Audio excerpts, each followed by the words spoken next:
Yo, yo, how everybody doing?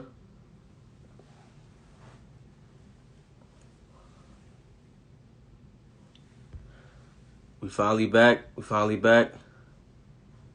Mo, my guy, what up, bro? Finally back. Um, First podcast interview since my cousin passed. So ready to get back on track. Mo, I'm waiting on you, bro. What up? Hit me back, bro. Let's set something up. But yeah, it's the first podcast interview since my cousin passed. I got him right there with me. So time to get back to work, man. I did my grieving, I did my crying, so it's time to grind mode, man. Grind for cuz, y'all.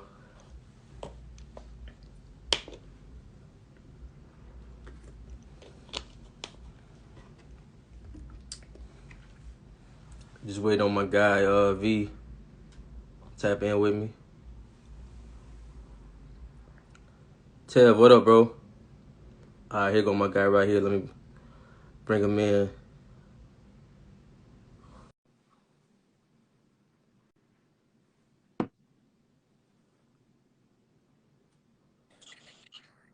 My guy, what up, bro? Man, chilling, man. How you doing? Man, I'm good, bro. I can't complain at all, man. Same here, same here. Man, my guy, appreciate you tapping in with me, man, joining my podcast. Sure, for sure. Appreciate you reaching out, man. Definitely. For sure. To start off, bro, all my guests, I kind of put you on the hot spot for a little bit, a couple of these questions, man. Okay. But it's all love, though, bro. It ain't For nothing. sure. I ain't gonna ask you no question that's like too crazy, but it's just like Yeah, hooping, stuff like that. for sure.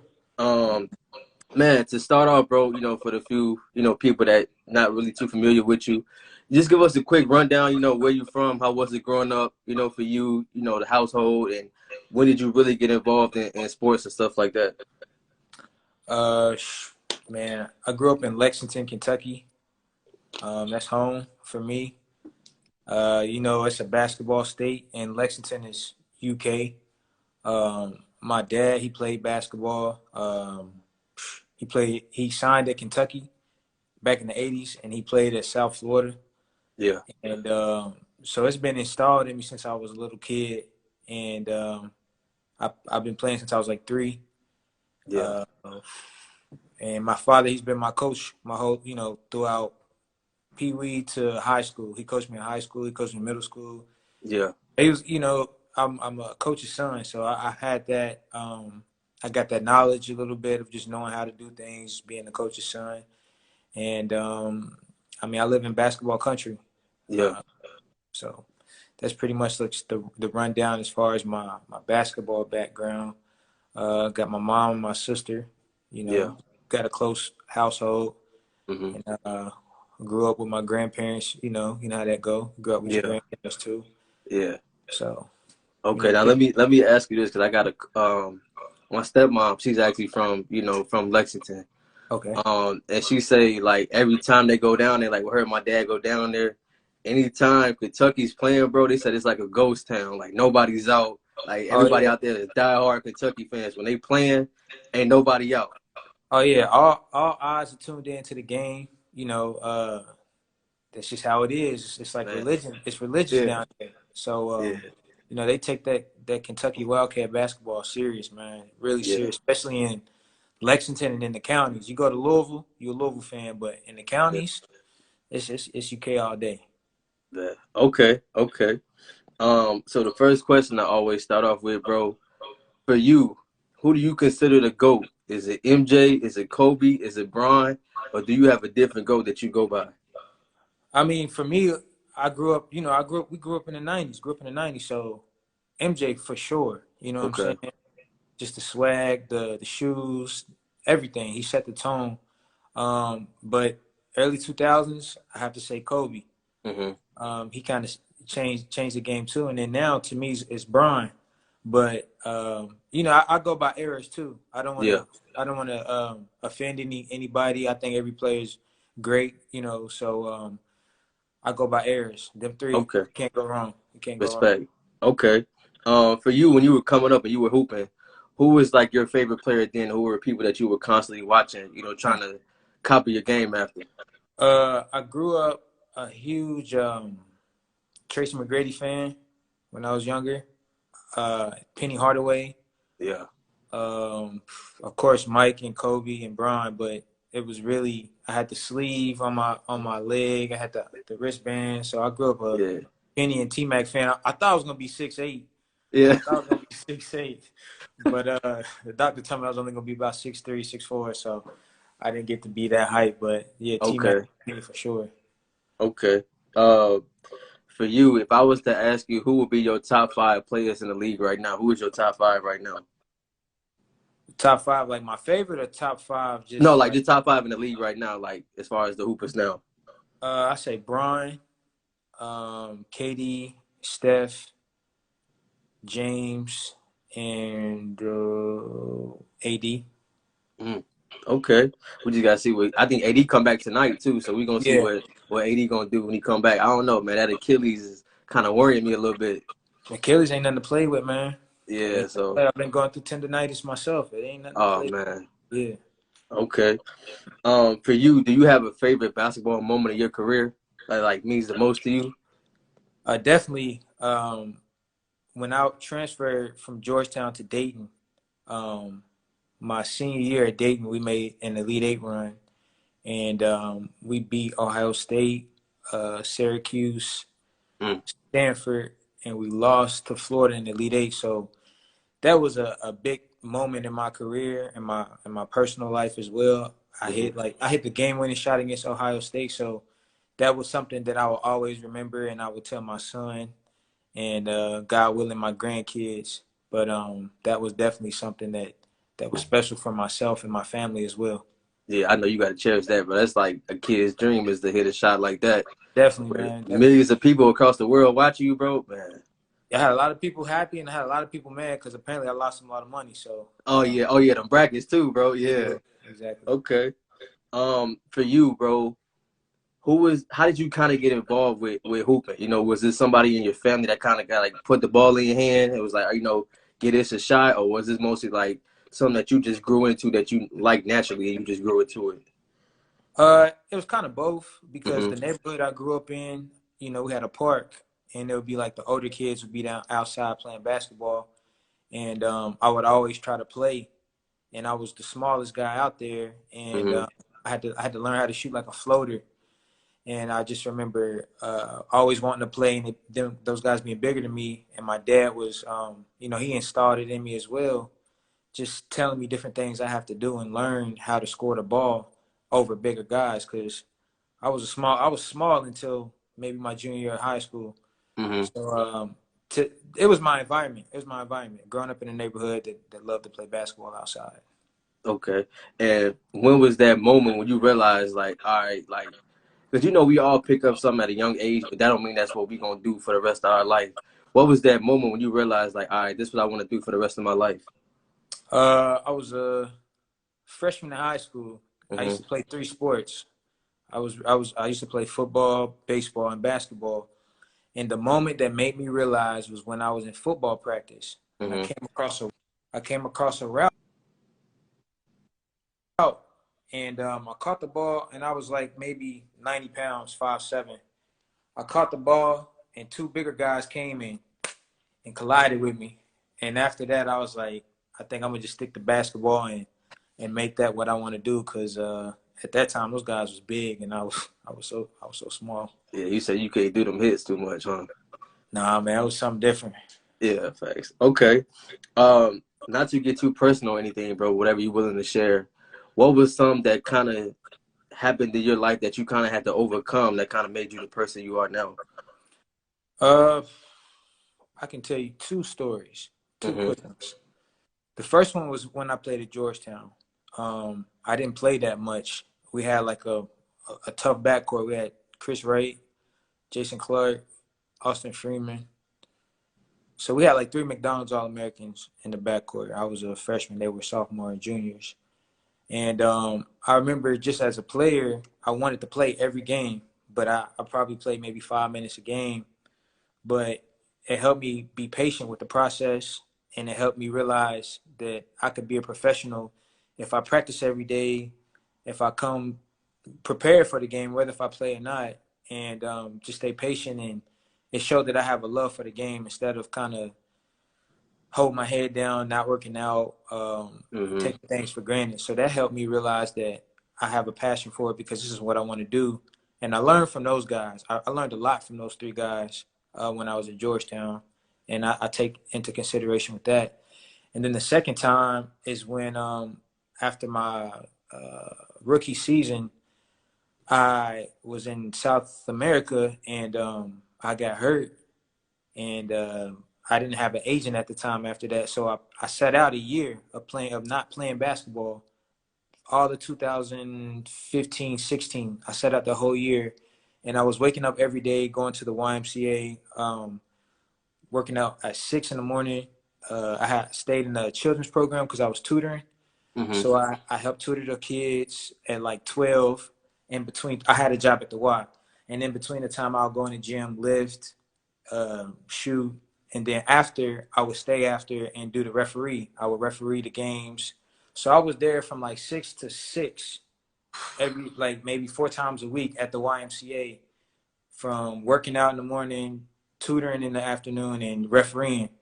So I did that for about a year, a little part-time job. And I just remember seeing everybody signing, and it was tough.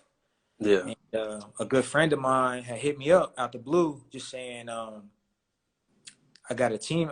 I got a team out here in Germany, Pro B, and I was like, how much? He told me. I was like, dang, that's not as much I was making in Iceland and Colombia. But I was like, I'm gonna just take the risk. Found a guy to go over my papers, so he was kind of like my agent, just to Mm-hmm. sign out there. And it was a trial. It was like a tryout. So it was like I signed in October, and the contract ended in December. Damn. So yeah, so it was like something you gotta be ready to go on. You know what I'm saying? You can't Yeah. go out there on the bull crap. So, but I was working out every day. You Yeah. hungry? I'm hungry. I'm in Yeah. the trenches. So I went out there. I played about 10 games, and I wanted to go home for Christmas. But by the grace of God, I didn't have any money to come back home because I was only making about €700, $700 a month. Mm-hmm. And the first team coach, because it was like a smaller team than you had a first division team.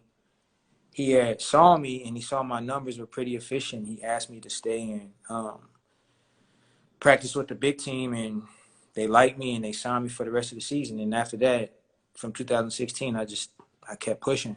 Yeah. So that made me realize that I have a passion for it and I love what I'm doing. So Yeah. Man, yeah, good thing you didn't like quit, bro. You know what I'm saying? Because your opportunity came for you, you it know? was tough though. It's tough. It's Yeah. tough, man. This is a grind. Okay. Um, for you, bro, how was your recruiting process with you? Like for you, was it like something that was kind of stressful? Did you enjoy it? You know, and what were some of your options at schools you were looking at?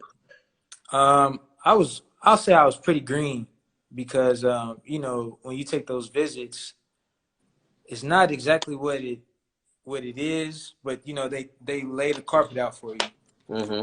So I had originally wanted to go to Bradley University, because I went there and I really love what the staff had for me. And I told my dad I want to commit there. He was like, nah, just wait. So I waited, and eventually I had got bigger schools like Georgetown, Baylor, Nebraska, Mm. St. Louis. So I had those lined up. But I grew up in Lexington, but I grew up as a Georgetown fan too. Because at first I thought it was an all black school, Mm-hmm. EC. You know what I'm saying? Yeah. Stuff Georgetown stuff, AI. So I grew up a Georgetown fan in Kentucky, and I remember I told my dad I was like, I'm gonna go there one day. He was like laughing, like, all right. So when they got in the picture and JT3 came to my practices and stuff, I was kind of already sold on it, and I'm a big Jordan guy too. Yeah. So I went up to Georgetown to the hilltop and I committed, and I was like, I want to stay here. So that was my process. So it was a quick process for you. It was like, was it instantly or was it like, Man, because like like I good that had, you didn't commit to Bradley too, though. Good then you probably would have had to decommit, go through that whole little process with that. yeah, I mean, but what I realize now, looking back, it's all about fit. You know what I'm saying? It don't matter where you go. You know, as long as you get somewhere where you can develop as a player and grow, that's the most important thing as a basketball player. But I remember I had Bradley, and then it was like VCU, and then it picked up at the end. Hmm. And when I saw Georgetown, I was like, that's it, That's Big a East. wrap. I'm gonna go there. Yeah. Yeah. Okay. For you, how did you adapt to the elevation of the game? Because you go from high school, it's like, if you practice, if you serious, not, it's whatever, it's on you. But then when you get to college, it's like a total different ball game. How did you Right. adjust to, the elevation to each level? Man, it's different. I mean, I had to sit and I had to watch for, just kind of reevaluate things because I'm coming from Lexington, Kentucky, and I'm going to one of the best areas as far as making basketball players. That whole Yeah, DC, Northern Virginia area, Maryland area that's a hotbed of great basketball players. facts. So I just remember like coach was like hedging the ball screen. I'm like, why are they coming out so hard on the ball screen? And they like, well, he's hedging. So I had to learn a lot of terminology and kind of sit back, watch the older guys because I'm coming into college also in the Big East, 150 pounds. And Hmm. at that time, those guys, you know how big the guards were in the Big East. Yeah, So I kind of just had to sit back, reevaluate things, and grow day by day, just in the weight room or playing with these guys and picking up on their moves, like with Chris and Austin. So I just grew every day. Man, every day was something that I learned. yeah. Now, how did you adjust to, the pro ball life? Now, that's totally different when you like somewhere far, far from the crib. It's a different lifestyle, different Man, food, time zone. Like, how long did it take you to adjust to that and to get used to that lifestyle? man, I'm not gonna lie. It took me a long time, especially when I signed out of college. I went to Iceland, Uh, and that's a particular place for a rookie because it gets pitch black at 3 o'clock. So you have maybe 5 hours of daylight. mm, So that was the tough part for me, just yeah, I adjusting don't know to if I can the. do that one. Oh man, it was tough. And then my town had about 900 people, and we practiced at like 7. So for me in that part, it helped me realize to be more, be independent. I tapped into reading more, doing other stuff like that. And it got a lot easier when I came to Germany and France because the societies is kind of like the States as far as Hmm. people being out and about in the town and stuff on the television. So I think Iceland taught me a lot though. Just that if I can live there, if You I could do it yeah, anywhere. I can live anywhere. So yeah. Okay. So this question is my favorite question to ask any of my guests. I want you to create a five from, you could do your city, you could do from Kentucky, all time. Who My would be father. your five from your city or Kentucky? However you want to do it. Dang, Whichever one is easier for you. I'm gonna do one out of Kentucky. Okay. Overseas or No, like from your area. From you could do from Lexington or you could do from Kentucky. Whichever one easier for you. man, that's tough. Because it's gonna be a lot of guards. Hey, that's fine. Hey, For that's me, fine, bro. that I've been around and Hmm. played and learned with, I'll have to say Chris Lofton, AJ Slaughter, Shelvin Mack, Darius Miller, and Scotty Hobson. Those are my five. Ooh. Yeah, there's some dogs in there too. Yeah. Yeah. Okay. Um, if you could have five dinner guests, dead or alive, any, family member, rapper, president, whoever, who would be your five dinner guests that you would have and just sit and just chop it up and talk about life, whatever? Uh, Muhammad Ali, because he's from the state and he was ahead of his time. Thanks. Um, Kobe, just to pick his brain. Uh, Michael Jordan. Uh, that's three. Two more. Uh, Obama, That's a good one. Yeah. and maybe Oprah Winfrey. You know, Okay. Oh, you okay? It's gonna be a lot of money talking that one. yeah, and just like because they all got some pretty cool stories on how they overcame adversity and stuff like that. Facts. Okay. For you, what has the game of basketball taught you that kind of carry into everyday life? It's taught me how to be patient with a lot of stuff. You know, just in general, like if you're playing in the game and the team goes on a 15-0 run or 15-5 run, and you have to realize that there's 40 minutes of basketball, and we can go on our run as well. Yeah. And in life, you're dealing with certain situations where things are hitting you really bad, or it's not going your way, but you have to continue to push and be patient with your process, and also be proactive with it as well. I learned, Facts. just as a person of God, you pray for things that you want, but you also got to go and get it as well. And acting on it is showing that you have faith. Like I'm at Facts. work, but I believe this door open for me. So sports and it's hand in hand. It's hand in hand. Facts. Okay. Give me your favorite hooper shoe of all time. Okay, that's my problem because I have so many basketball shoes that now my team is my my team is getting on me about switching shoes so much. But I'll have to say, honestly, I don't know, man, because I have every shoe that I couldn't get, I have now that I play in. Okay, so what I, what what you what you got in the in the I vote? got What's all over there? I got the Jordan 29, which is a really good shoe. The 28. I got the Kobe 6, the Kobe 8, Hmm. uh, the Jordan 11. I love the hoop in. Uh, the Kobe 1. I get down in those shoes. I have pretty good games in those. I got the sixes. But right now, I've been playing in some Pumas, and so Ooh, far okay. those are low key are the most balanced shoe that I've had, and I've been playing in. So I can't give you an all time favorite because It I switches for you. yeah, it Yeah. switches. But right now, I've been hooping in the Pumas, and those feel pretty good. Okay. What is your favorite basketball movie of all time?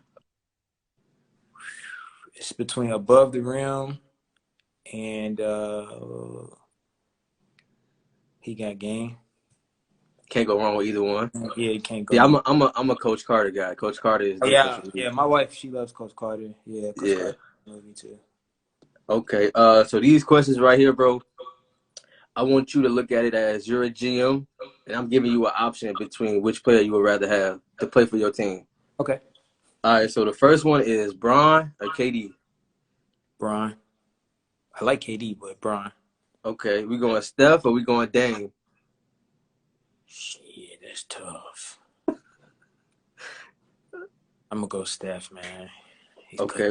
We going Harden or we going Luca? Party. We going Kawhi or we going Giannis? Kawhi. Brad Beal or Jimmy Butler? I'm going Brad Bill. We going Jokic or we going Embiid? Shit. Jokic. Are we going Dirk or we going Tim Duncan? We playing. This is my team, right? Yeah, it's your team. Whoever you rather have.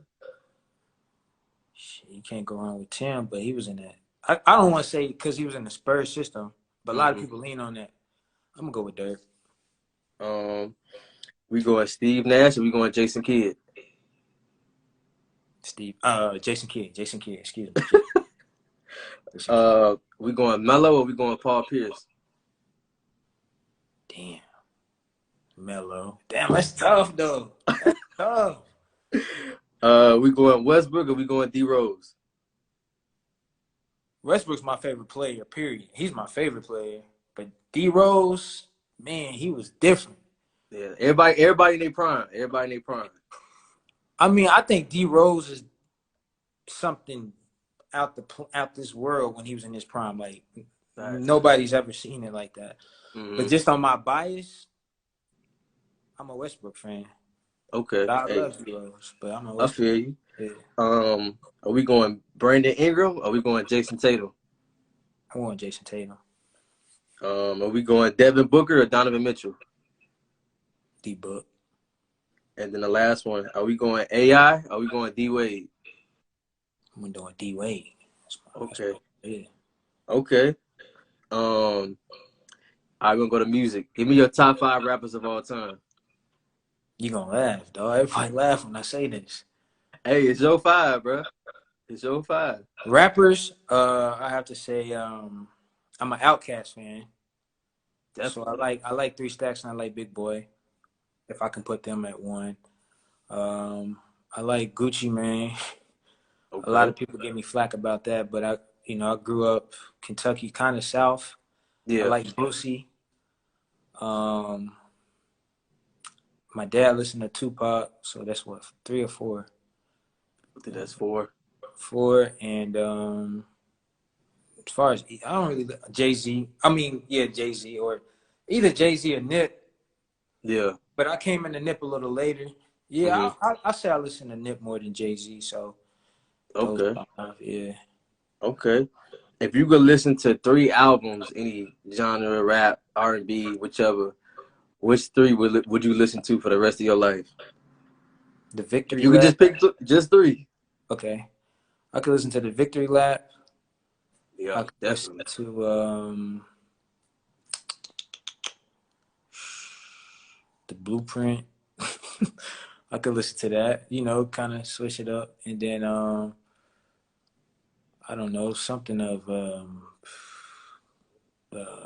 Destiny's Child. Some just kind of switch the Gotta pace. switch it up. You Yeah. know what I'm saying? So I don't know their album name, but one of their albums. But Thanks. Hey, I ain't mad at that, bro. Because if I had to pick, I probably would pick one of them, like that Rihanna album. I can't yeah, think you of know the what name I'm of it. You gotta switch it up, saying? bro. I can't. Or if we can do, I go old school. You know what I'm saying? Or I listen to a Right, whole jazz album. I can't listen right, to rap all the time, bro. right. I listen Can't to a do lot it. of Coltrane too. Uh, yeah, a lot of jazz. I listen to that as well. Yeah, I listen to jazz. I listen to what you want to call it, pop. I like Maroon Mhm. 5. Yeah, I like Maroon 5 as well. You know what I'm saying? Yeah, That rap, bro. It get annoying after a while. exactly. Um, if you was to get in the car right now and let's say you on your way to the gym, what's the first song you playing that's gonna get you pumped up? Uh, Probably some Webby and Boosie. Okay, Yeah, some Trill Fam. It's gonna get me. It's gonna turn me up. definitely. Um, what's the best piece of advice somebody's ever gave you before that you still use today? Treat others how you want to be treated, man. That's law, man. Yeah, Even if you don't know them, just the thing is just respect. Respect people, man. Don't cross yeah, no lines with nobody. You make sure that they understand that you ain't about no bullshit either. But I'm big on respect, man. You respect me, I'm gonna respect you. Period. facts. Hey, we learned that since knee high, bro. Day You know what I'm one, man. saying? And Don't. that's just yeah. Then the last question I got for you, Brody, is who would you want to see on here next that can get on here and tell their story, tell some of the experiences they've been through. You know what I'm saying? If it's like somebody personally, you know what I'm saying, just plug me with them. Just somebody that come on here and tell their story, you know what I'm saying, to help motivate. Uh, I have to say one of my old teammates, Shannon Evans. Hmm. He's a cool guy. He's a cool guy, and he's one of those guys that's grinded and worked hard. So I think if you can get him on here, it'd be pretty cool. That yeah, just hit them for me, Brody. You know what I'm I saying? will, for Tell sure. them, you know what I'm saying, I'm looking for guests, bro. But my guy, man, I appreciate you tapping in, bro. I know it's late over there, you know what I'm saying? Oh, good, man. Thank you, though. I really Man, appreciate you hitting me up, too. for sure, man. Much respect, love, success to you, Brody. You know what I'm saying? Stay healthy, keep grinding. You know what I'm saying? All love for me, All Brody. right, my boy. All love, Peace bro. out. Yes, sir.